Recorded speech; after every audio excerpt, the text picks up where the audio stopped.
राजा था जिसका नाम रामधन था। उनके जीवन में सभी सुख थे। राज का कामकाज भी ऐसो आराम से चल रहा था।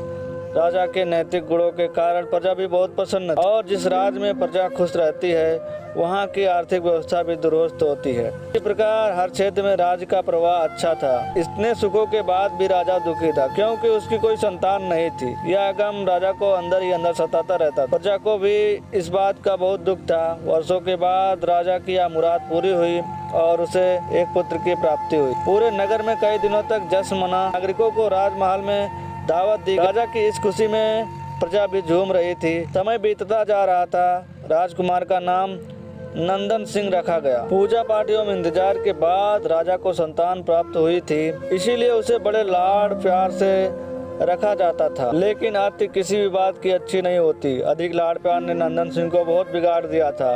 बचपन में तो नंदन सिंह की सभी बातें दिल को लुभाती थी, पर बड़े होते होते यही बातें बदतमीजी लगने लगी थी। नंदन बहुत ज़्यादा जिद्दी हो गया था।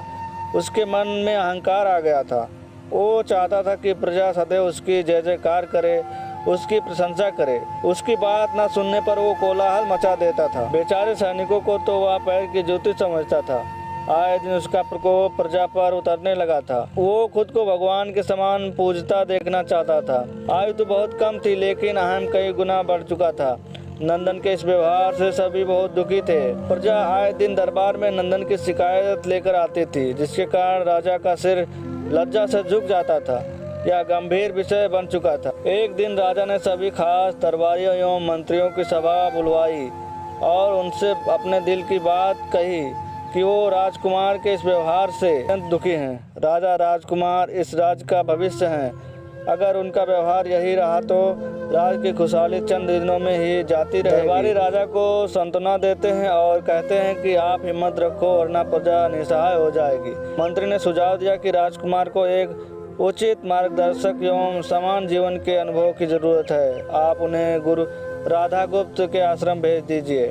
सुना है जानवर भी इंसान बनकर निकलता है। यह बात राजा को पसंद आई और उसने नंदन को गुरुजी के आश्रम भेजा। अगले दिन राजा अपने पुत्र के साथ गुरुजी के आश्रम पहुंचे। राजा ने गुरु राधागुप्त के साथ अकेले में बातचीत की और नंदन के विषय में सारी बातें कही। गुरुजी ने राजा को आश्वस्त किया और वह जब अपने पुत्र से मिलेंगे तब उन्हें गर्व महसूस होगा।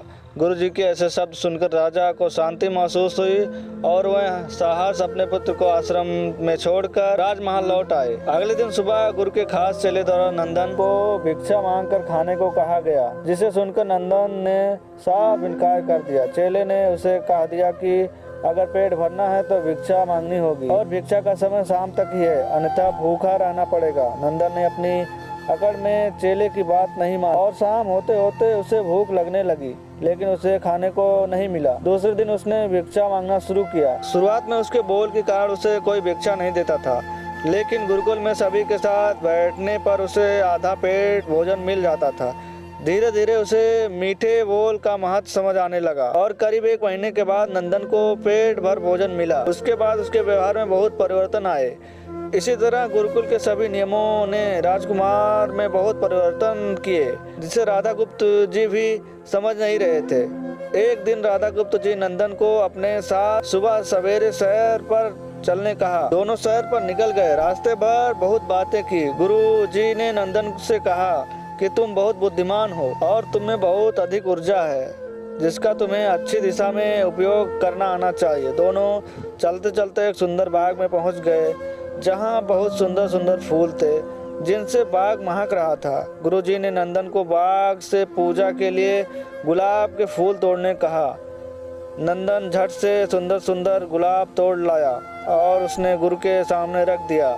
अब गुरुजी ने उसे नीम के पत्ते तोड़कर लाने कहा। नंदन वो भी ले आया। अब गुरुजी ने उसे एक गुलाब सूंघने दिया और कहा, बताओ कैसा लगता है। नंदन ने गुलाब सूंघा और गुलाब की बहुत तारीफ की। फिर गुरुजी उसे नीम के पत्ते चख कर उसके बारे में कहने को कहा। जैसे ही नंदन ने नीम के पत्ते खाए, उसका मुंह कड़वा हो गया और उसने उसकी बहुत निंदा की और जतर कतर पीने का पानी ढूंढने लगा। नंदन की यह दशा देख गुरुजी मुस्कुरा रहे थे।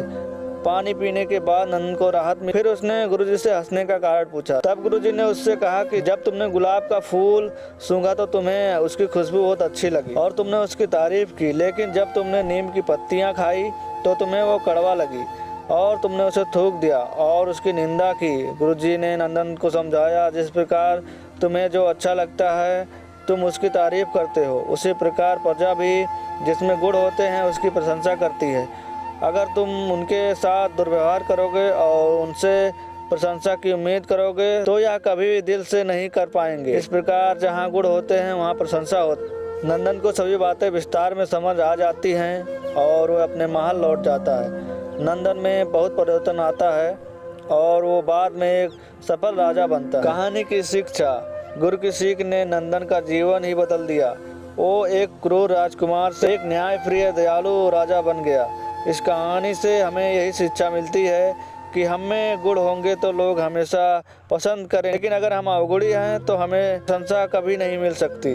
तो दोस्तों, कैसा लगा ये कहानी? अगर पसंद आए तो प्लीज़ आप लोग जो है चैनल को सब्सक्राइब कर लीजिए और न्यू कहानी का वीडियो देखने के लिए बेल आइकन भी दबाएं, जैसे हम लोग नेक्स्ट वीडियो अपलोड करें तो आप लोग को नोटिफिकेशन सबसे पहले मिले। तो मिलते हैं इसी तरह जो नेक्स्ट कहानी के वीडियो में।